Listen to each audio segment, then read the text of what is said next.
everyone. I would like to welcome you to Research Method 3. The aims of this session is to introduce you with the content of this module, the assessment, and then provide you with some basic stuff that you have covered previously on Research Methods A. Before that, I would like to introduce you myself. My name is Untitled Chapter, and I will be leading this module. You can contact me at any time via email, or you can phone me at any time. And I would strongly encourage you to do that in case you have any questions related to this module. Right. Together we're going to be looking at different tests of difference. Before you have been looking at association between variables, therefore you have covered correlational design. This semester we will be looking at tests of difference, such as independent t-test, repeated measures t-test, Mann-Whitney, Wilcoxon rank test, one-way independent measures ANOVA, and one-way repeated measures ANOVA. The assessment for this module will include a component 1 and a component 2. The first component includes 2 short practical reports, 1,000 words each. The deadline for the first one would be 28th of March 2014, while the second practical report should be submitted on 2nd of May 2014. And both of them should be submitted electronically via Moodle. More information about Practical 1 and Practical 2 can be found on Moodle. So you have been given guidance on what your research report should include, while the component 2 would be an examination which weighs 30% of the overall grade in this module, and it would be a 1.5-hour multiple choice test. The exam weeks for this semester would be happening on 19th of May to 26th of May. So more details about the date of the exam for this module would be posted very soon. The first practical will be a research report that examines difference in statistics between first year and second year students. And you can see more information on the assignment brief and component 1 guidance for practical 1 available on Moodle. As I said, the deadline would be 28th of March 2014. The practical 2 would examine differences in academic achievement of students with different approaches to learning. Again, you could find relevant information on assignment brief and component 1 guidance for practical 2 available on Moodle. The deadline for this component would be 2nd of May 2014. And I have to stress out that both of those research reports should be submitted electronically via Moodle. The component 2 would consist of multiple choice exams, 65 questions, and you will be given 1.5 hours to answer to these questions. And more information about the date of the exam would be given to you shortly. Right, before we move on, let's reflect that you have covered previously and would be very relevant to exploring tests of difference. You have been introduced to what a hypothesis might be, a design, what research design is, levels of data, and the parametric assumptions for specific tests, such as on correlation. And together, we're going to be identifying the appropriate test to use. And as I said, we're going to be focusing on tests of difference, and we're going to be covering 6 different tests of difference. So we have to build up our ability to understand and identify which test would be the most relevant to apply. Right, sometimes that you might find it very useful. I know that all of you might be very familiar with what variable is. If you are not feeling very comfortable, this is your chance to catch up. A variable is anything that varies and can be measured. It can be a characteristic of participant or a situation that varies or has different values or levels. So some of the examples would be an age, height, a hair color, an eye color of a person. These are all considered as variables. So basically, variable is anything that could be measured, and it can have different and it can have variation. So anything that varies and can be measured can be defined as variable. And we have different definitions of variables. One of them could be an independent variable and a dependent variable. An independent variable is a variable which may affect or predict the values of another variable, while the dependent variable will be the variable which may be affected or predicted by other variables. Let's practice that. So if you have been given a statement such as the effect of psychology course on students' employability, can you really identify which is the IV, the independent variable, and which is the dependent variable in this statement?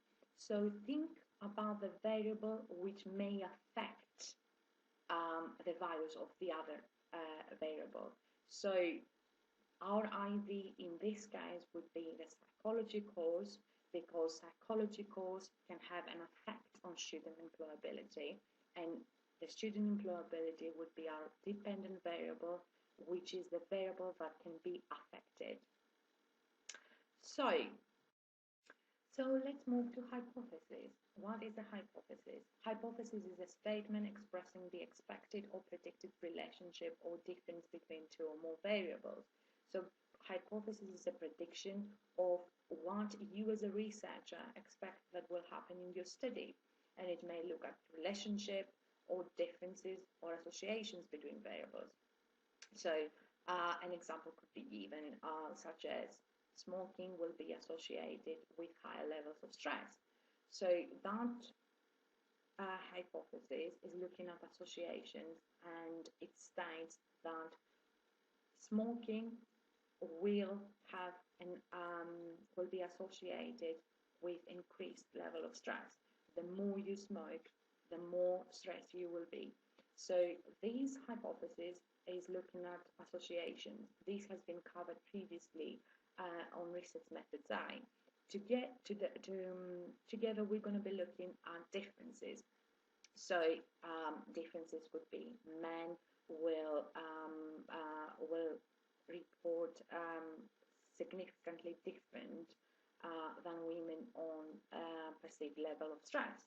So you would expect that male will report higher level of stress than women. So we are looking at differences between male and female, and that could be called as a hypothesis, because we as a research, right, you might be aware of hypothesis testing, and you might be able to develop your experimental hypothesis and null hypothesis. However, it would be nice to revise this. What is an experimental hypothesis? The experimental hypothesis states that there is an effect of the independent variable on the dependent variable, and the observed effect is not due to a chance or a research error. So an example could be given: alcohol consumption has an effect on mental concentration, while the null hypothesis states that there is no effect of IV on our DV. So any observed effect is due to chance or error.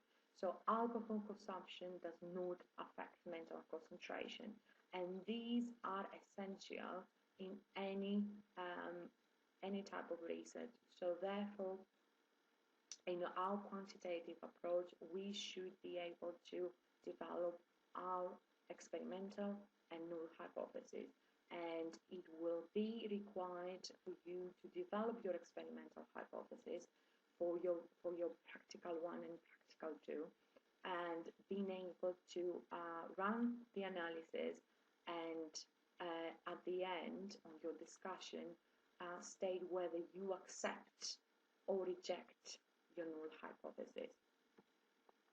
So what is hypothesis testing? Hypothesis testing is looking that if our null hypothesis is true, then our experimental hypothesis is false and vice versa, and which is the probability of our null hypothesis to be false. And determining this, testing this, is called hypothesis testing. Research design, you have been already introduced to correlation or association, and the design you have been looking at would be correlational. So whether smoking can correlate to heart disease. Does smoking related to heart disease? So we are looking at relationships. Or does changing on smoking go with the change on reports of heart disease? So you have been looking at associations. What is the research design? In this module, we will focus on two types of design that aim to examine differences. Right, in this module, we will focus on two types of design that aim to examine difference. So we're going to be looking at differences between groups and differences within a group. So the first one would be, as I said, looking at differences between different types of groups. So scores derived from different participants, and that could be, for example, looking at differences on student satisfaction between Newman students and Holy Cross students. So we are looking at two different types of groups. We're going to be looking at Newman students compared to Holy Cross students, and whether Holy Cross students might be more satisfied with the support that have been given, while same participants are looking at scores derived from the same participant tested twice. So if we're going to be looking at student satisfaction on Holy Cross students, and we then will be looking to see whether your satisfaction has increased during time. So therefore, we as a researcher might be interested to find out whether your satisfaction has increased from September 2013 to February 2014. So we're going to be collecting data from the same participants to identify whether there is a difference between September, within a period of time between September and February 2014. So the first one that has been looking at differences between different types of groups, such as Newman students and Holy Cross students, the design is called independent because the scores derive from different participants which are independent to each other. So we are looking at sample that is independent, and we're going to be looking at differences between two groups, Holy Cross and Newman. While in the same participants, because the scores derive from the same participant tested twice, and as I said, a good example would be satisfaction of Holy Cross students and whether this has been increased or decreased. Because our scores derived from the same participants, the design is related because the sample is the same and we are looking at differences within a group.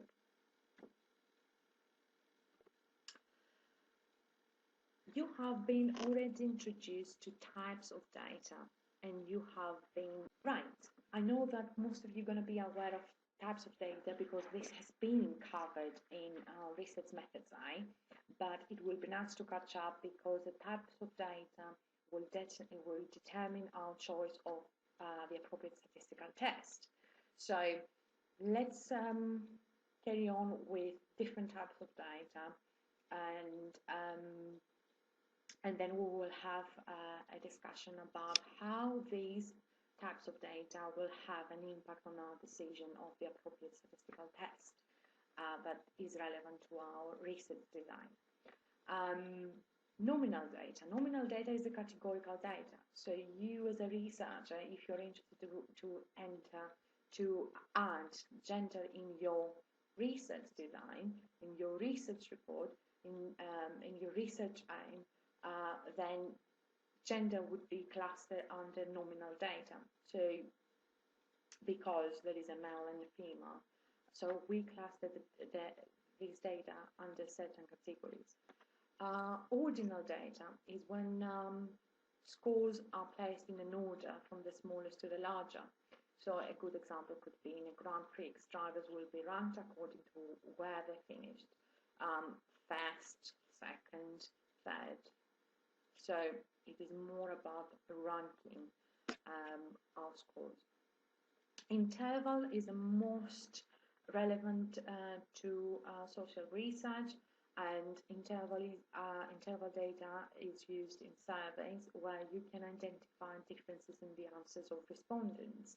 So if a survey is carried out in relation to student satisfaction on research methods, you may be asked to rate your satisfaction on a 5-point scale from 1 to 5, from very satisfied to very dissatisfied. So we as a researcher, we could identify the differences in the answers of our respondents. So the ones that have been identified as very satisfied, they have indicated 1. So we know from the data we have which ones have been very satisfied and which ones have been very dissatisfied. Ratio is exactly the same as interval, but there is an absolute 0 point and is not very often used in the research. So a good example could be a distance, a height, a length. So if we're looking at distance, there is a 0 a point. So 0 kilometers is the smallest distance one can have. Although it's very similar to interval, ratio data is not normally used for research purposes. Let's move on to assumptions. You have been looking at assumptions for correlational design. The assumptions for test of difference, which we aim to explore, are defined under parametric and non-parametric. Sometimes we want to see how two groups differ from each other. For example, males and females, or old and young, students and non-students. The same students, like Holy Cross in September, and whether they are more satisfied on February. So we'll be looking at the same group, but on different times. And we can do that using statistical tests. And this is what we aim to explore in this module, looking at differences between groups, males and females, or within one group, Holy Cross students and their satisfaction in time 1 and time 2. In time 1 in September and time 2 on February, and whether there is a difference on student satisfaction between those 2 times. And as I said, we can do that using statistical tests, and there are 4 main tests that they are used in different situations. So the parametric assumptions are relevant to the levels of measurement that we have covered. So we are using a parametric test whether we have an interval or ratio data, and our scores are coming from a normally distributed population, while the non-parametric assumptions, which will determine our choice of running a non-parametric test, would be measurements of the data should be nominal or ordinal, and the scores will not come from a normally distributed population. So these 2 are the most significant factors that affect our decision on choosing a statistical test. And we can have, as we say, we can have an independent, we can choose on doing an independent test or a related test. Independent test would be relevant to looking at differences between groups, Newman students and Holy Cross students, while they're related would be looking at differences within a group. So we are going to be looking at differences on student satisfaction on Holy Cross students and whether this satisfaction has increased from September to February 2014. So on the related, when we are looking at differences within a group, as I said, on Holy Cross students, each participant should be provided information for student satisfaction.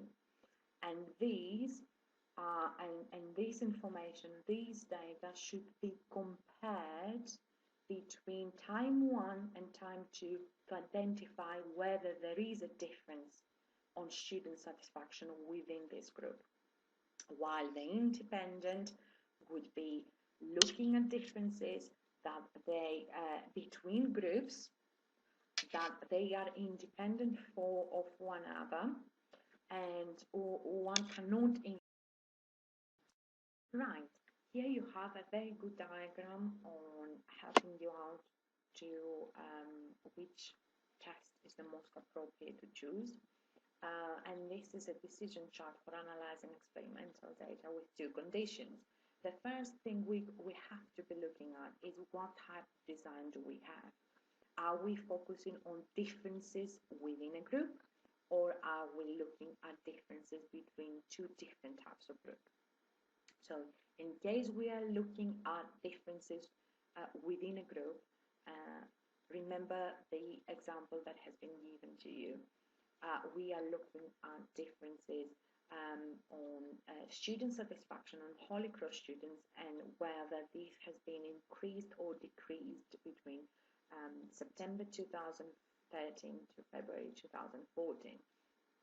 If the parametric assumptions are not met and the scores are derived from the scores are not come from a normally distributed population, and the data would be nominal or ordinal, then the best choice would be to run a Wilcoxon-Sign rank test. If the parametric assumptions are met and therefore scores derived from a normally distributed population and our data is interval and ratio, then we will be conducting a related t-test. Now, and these are relevant when we are looking at differences within one group. If we are looking at differences between two different groups, that they are independent from each other. So remember the example that has been given on student satisfaction between Holy Cross students and Newman students, and whether Holy Cross students might be more satisfied than Newman students, then we have been looking at independent measures design, because we are looking at differences between two independent groups. If the parametric assumptions are not met, then the appropriate test would be a Mann-Whitney test. If the parametric assumptions are met, then the most appropriate statistical test would be an independent or unrelated t-test. We do prefer parametric tests, and we do avoid non-parametric tests because parametric tests are more powerful. Non-parametric tests, they don't really consider assumptions about population that drawn from. So we do try to apply parametric tests. So we are trying to apply a related test or independent t-test if, according to the design that we are interested in, if we are looking at differences within a group, then we would look at a related t-test. If we're looking at independent group and the parametric assumptions are met, then independent t-test or unrelated t-test would be the most appropriate statistical test. I know that you are all familiar with statistical significance, but I want to make sure that you all are aware of it, and to clarify things if you are not really confident with statistical significance. What is statistical significance? Basically, to any kind of research we might be interested to do, we cannot guarantee that our sample is similar to the whole population that is drawn from. We cannot recruit, we cannot collect data from all Newman students or all Holy Cross students. We are, as the researchers, we are taking a sample of students that they study in Holy Cross or students that they study here at Newman. So we cannot guarantee that our sample would be similar to the whole population that is drawn from. So we cannot be sure if we choose to take 20 students from here at Newman and 20 students from Holy Cross, that the results that they will produce if we run the analysis will be applied and will be the similar for all Newman students or for all Holy Cross students. So we cannot guarantee that our sample would be similar to the whole population that is drawn from. So there are always going to be sampling errors, but we want to keep these sampling errors as small as possible. And therefore, we introduce research has defined a standard acceptability point, which is called A, or alpha value, and is the probability sampling error. And the standard acceptability is 0.05, so 5% level of significance, or 0.01, 1% of level of significance. The lower the significant level, the more the data must diverge from the null hypothesis to be significant. The lower the significant level, the lower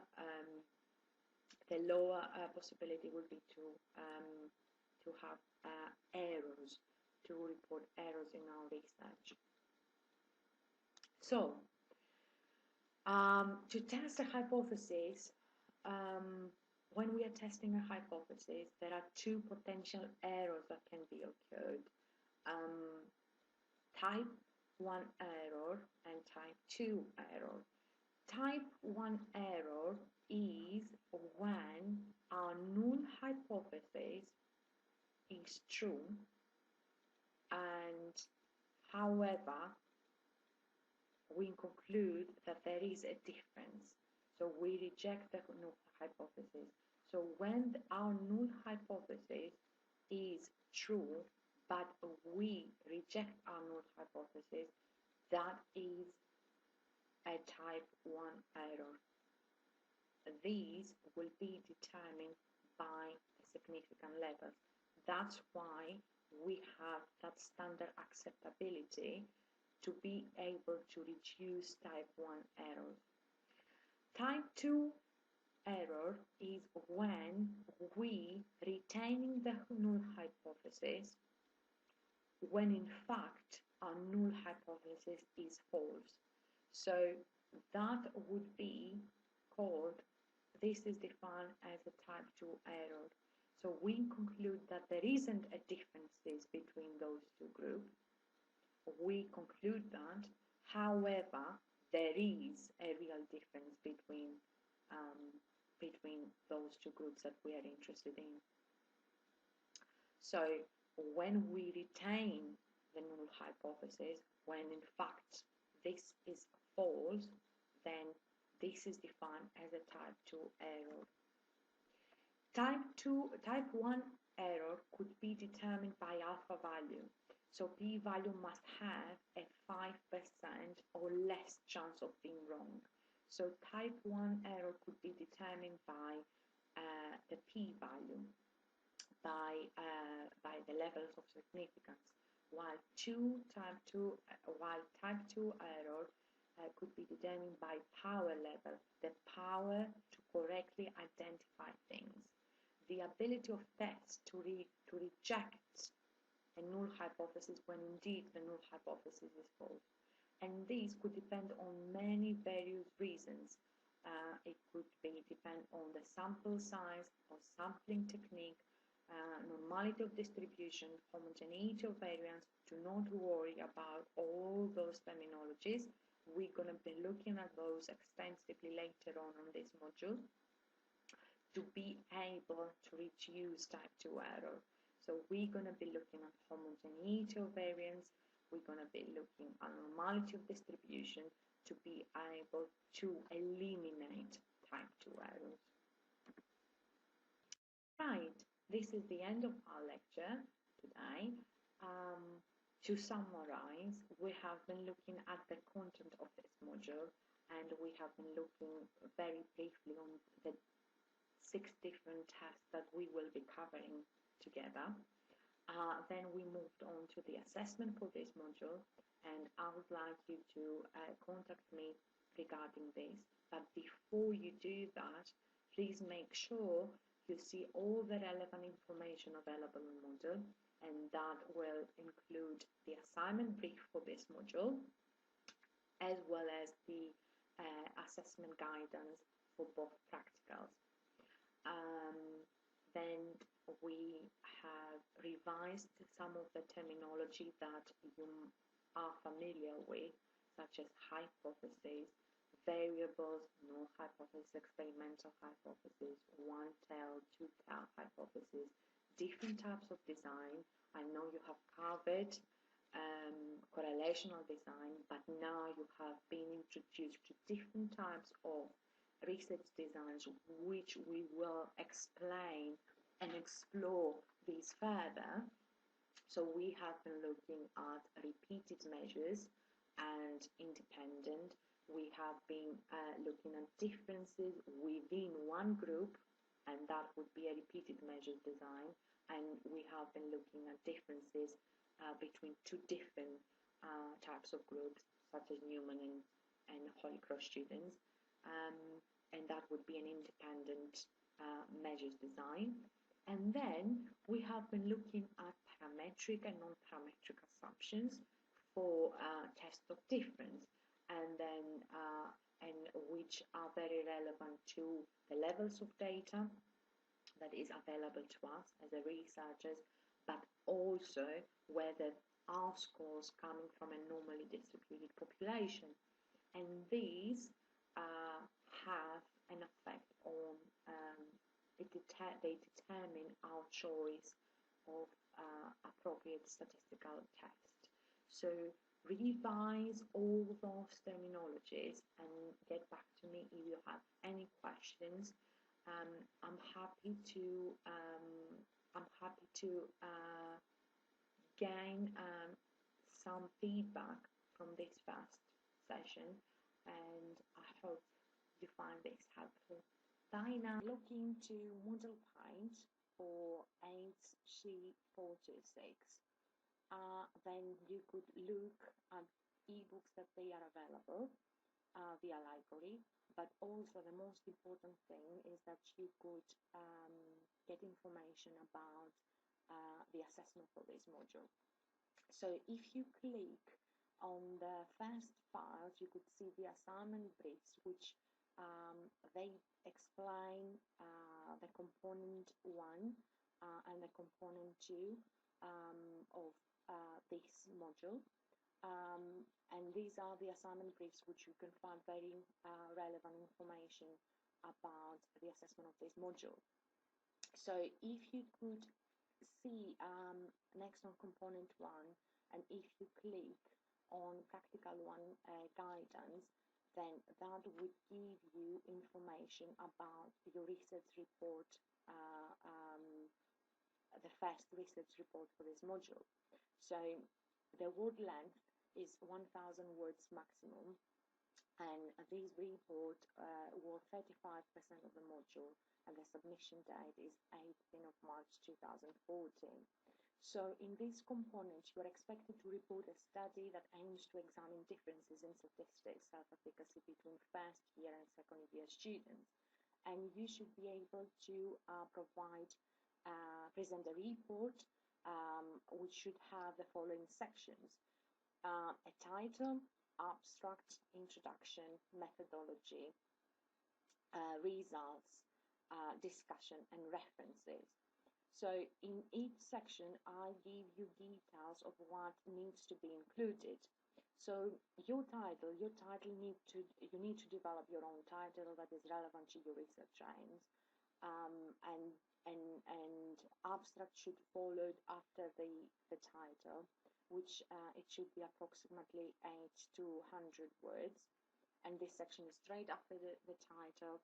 However, I would advise you to write it this last, as it must summarize the aim of the study, a brief description of the design and the methodology, key findings and implications of these findings. So basically, a conclusion, what it was found, and how can we use these results, how can we use these findings. On your introduction, you need to identify 3 relevant research studies to justify the need of your own study. So I would suggest you to introduce the area of the research, so for example, statistics, anxiety, and self-efficacy, and their impact on academic achievement. And then you could discuss and evaluate specific research findings that have been conducted in this area. So basically, what it needs to be done is you propose the area, and then you evaluate previous findings. These should be pre-published studies that have been presented in a peer-reviewed journals. So make sure you don't use information presented on websites, but focus on studies that are available, on papers that are available via our own library. At the end of this section, don't forget to indicate your research hypothesis for your study, and this one should be developed by yourself. The next section would be the methodology section, and please use the following subsections: design, participants, material, procedure. So those 4 subsections should be included in your methodology. So on the design, briefly refer to the design of the study. Is it a between subject designs, within subject designs? These should be covered in the first month of our module. And then you need to indicate your variables, your independent variables and your dependent variables. Then participant subsection should be presented. So you need to give some details of the participants. So for example, now the number of the participants, some demographics, if this is presented on the SPSS spreadsheet that you're going to be given, and the use sampling approach. You have covered on PI 45 different sampling approach, and at this level you should be able to indicate what sampling approach have you used for this study. On the material section, you should outline the material used in this study, and obviously we have used a questionnaire, therefore, and obviously your details would be given for the tool that have been used. So please refer to the authors and briefly describe the type of questionnaire and how many items it was included in this, and what did this tool measure. On the procedures subsection, you have to describe how this study conducted. I know, we all know that you haven't collected data, but you could give a detailed description of the study. So remember the British Psychological Society ethics and how BPS guideline on how a research should be conducted. So basically you need to include that an information sheet was being given and discuss the ethics and the ethical issues related to this study. So you need to talk about anonymity, confidentiality, right to withdraw, voluntary nature of participation to demonstrate that this study is ethically conducted. And you could see relevant information on BPS ethical code on the following website. On the result questions, you need to analyze your data using SPSS, and you need to be able to identify the relevant statistical analysis to answer your research hypothesis. Please refer to lecture notes, materials provided, including the step-by-step guidance, which you can find on Moodle to assist you with how to conduct the relevant analysis. Begin with the type of analysis and justify your choice. Why have you done this? Why have you choose to do this analysis?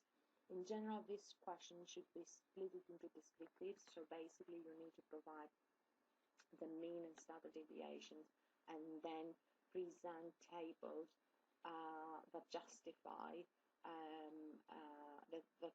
your statistical analysis. Remember that all tables and figures should be titled a number. Apart from the tables, you should be able to discuss what this table means. So you have to be able to report what does the table or the diagram might mean. And these should be covered on the step-by-step guidance which would be available to you. Present your findings and then inform the reader if your results are significant or not. So basically, is there any difference between first years and second years or not? On your discussion, which it should be approximately 200 to 250 words, you need to summarize the conclusions you have drawn from these findings and bear in mind your research hypothesis. Are you accepting your experimental hypothesis or not? Do we accept or do we reject the experimental hypothesis? Then you need to discuss your findings with reference to previous literature, the research evidence you present in your introduction. So basically in your introduction you present what has been found, and after you doing your analysis, what have you found, and discuss whether there is a similarity or discrepancy between your findings and previous research evidence. And you need to include the implications of your findings. Are they useful? What do they mean? Suggest acknowledge the limitations of quantitative research, and suggest directions for future research.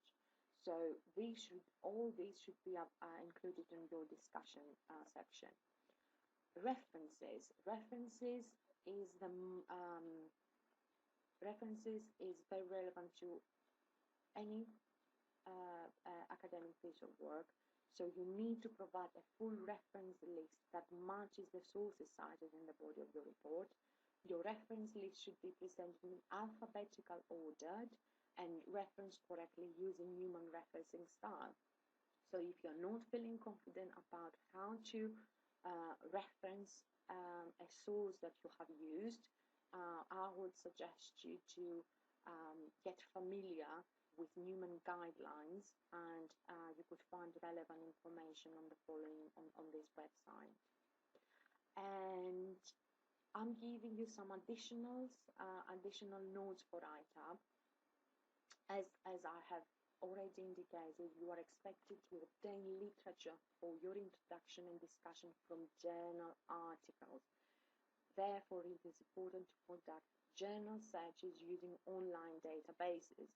So all literature used must be referenced correctly using Newman referencing style, and you could find many relevant articles on this topic on databases such as PsycInfo, PsycArticles, via Newman Library online resources. And you could use keywords such as self-efficacy and academic performance, statistics anxiety and academic performance, statistics anxiety, and self-efficacy. And these will aid you in identifying relevant literature. And at the end, I'm giving you some details on how a first-class piece of work should be presented. It should be written and presented clearly in the requested format, so make sure that you have included all the sections that have been presented to you. It should have the correct information under the correct sections. Materials is directly relevant to the topic set, so basically use information, use general articles that they are relevant and up to date to justify the rationale for your study. Your introduction clearly demonstrates how the study is grounded in relevant and up-to-date academic literature. Studies are discussed in detail, concepts are well defined, aims of the research are clearly apparent, research aims and objectives are clear and flowing from the literature presented. Method contains all relevant subheadings and information, and by providing this information, someone else can easily replicate this study. So the reader should be able, after reading your proposal, to be able to replicate this study. Result section contains all relevant information required, shows a high level of analysis, and it is presented clearly. Discussion clearly summarizes the main findings, relates this to academic literature, discussing implications, and the study is comprehensively critically evaluated, providing suggestions for future research.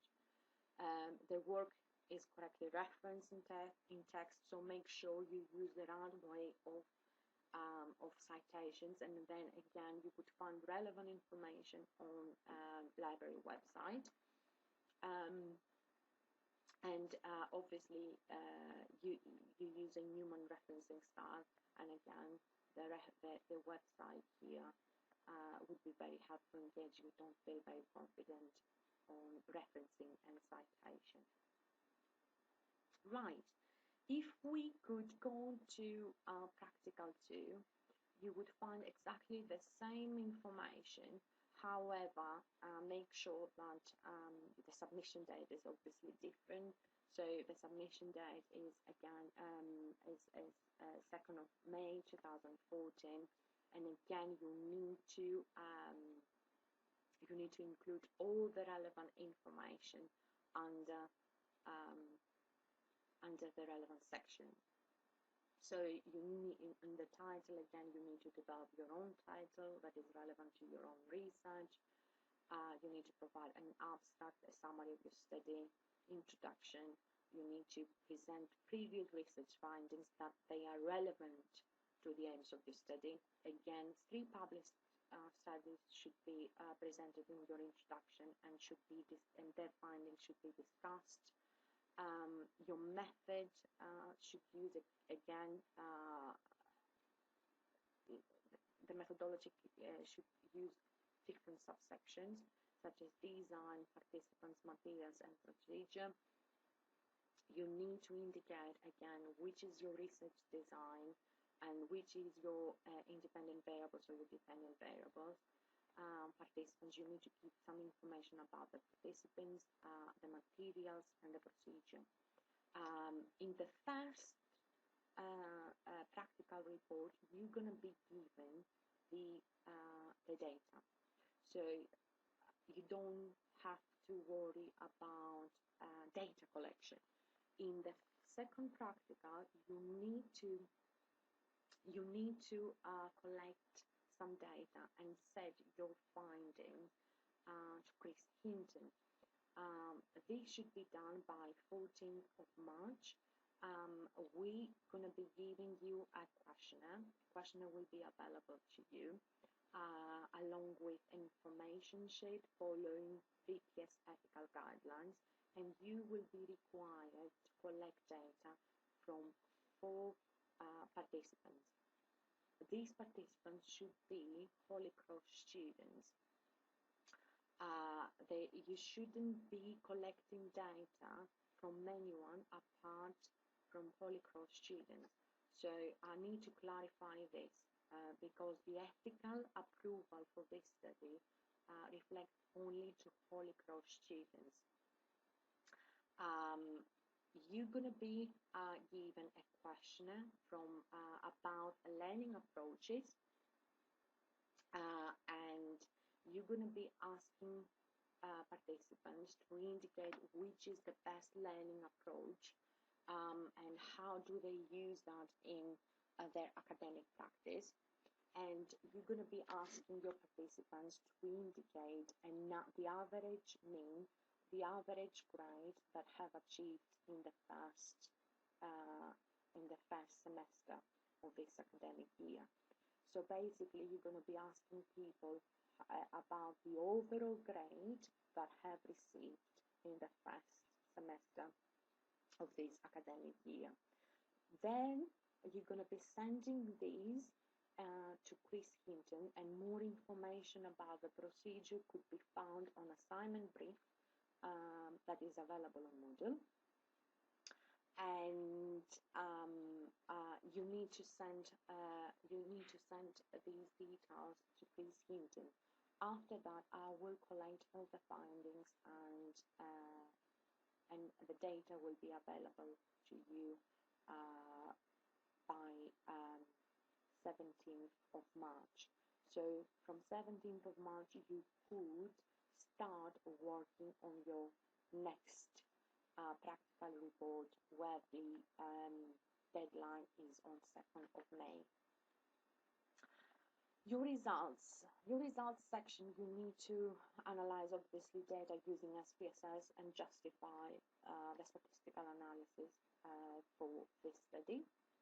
And again, step-by-step guidance on the statistical analysis would be available on Moodle to assist you with how to conduct the relevant analysis and how to interpret the results. And on your discussion, again, you need to summarize the conclusions you have drawn from findings, and remember that you need to indicate whether your experimental hypothesis is accepted or rejected, and discuss your findings with reference to previous literature, including any implications of your findings, the limitations should be discussed, linked to further research.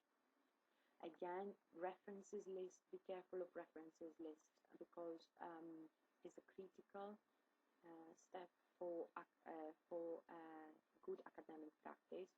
So make sure you provide a full reference list that matches the sources you have cited in the body of your report. Your reference list should be presented in alphabetical order and referenced correctly using Newman referencing style. So, as we have already covered for Practical 1, you are expected to obtain literature from your introduction and discussion from journal articles. Please do not use websites such as Wikipedia or other websites. You need to be able to get information based on journal articles published in peer-reviewed journals. So make sure you access these journal articles via Newman Library. And you could find many relevant articles on databases such as PsycInfo, PsycArticles, by using keywords such as learning approaches or differences in learning approaches and academic performance or achievement.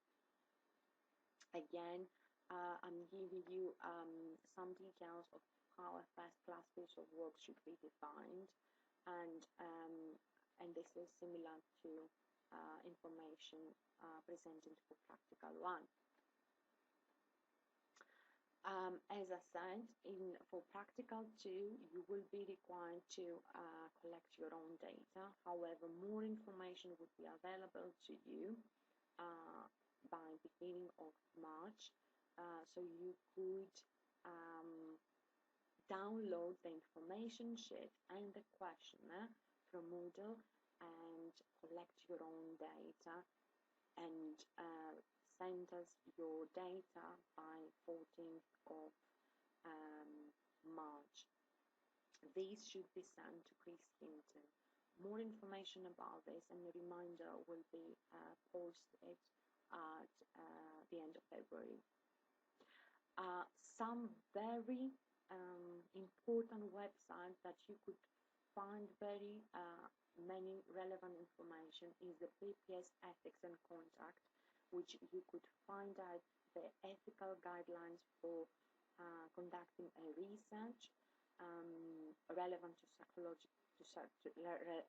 psychology. So make sure you get familiar with the ethical code of PPS. You could find relevant information about Newman ethical guidelines, and please make sure you use the referencing guidelines as outlined by Newman Library.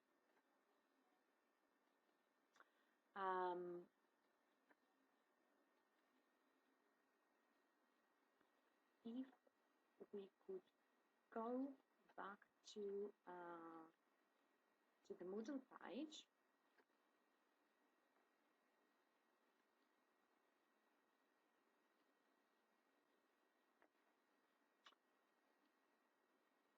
for this module, you could find relevant information about available ebooks that you could access through library.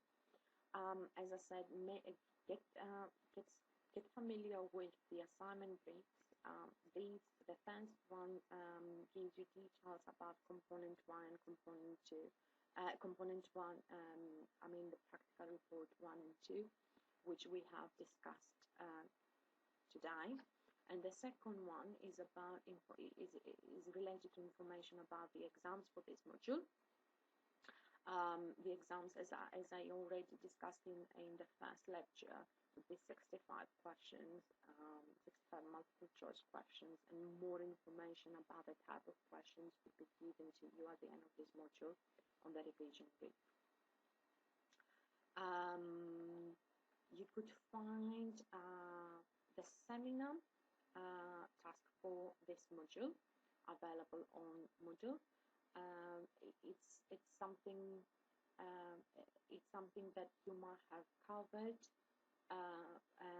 with Stella previously. However, I would like you to get more familiar with SPSS. It would be something very simple to you.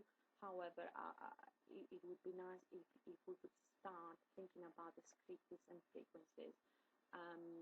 So there are some step-by-step guidance on this. So follow the instruction and please get back to me if you have any questions.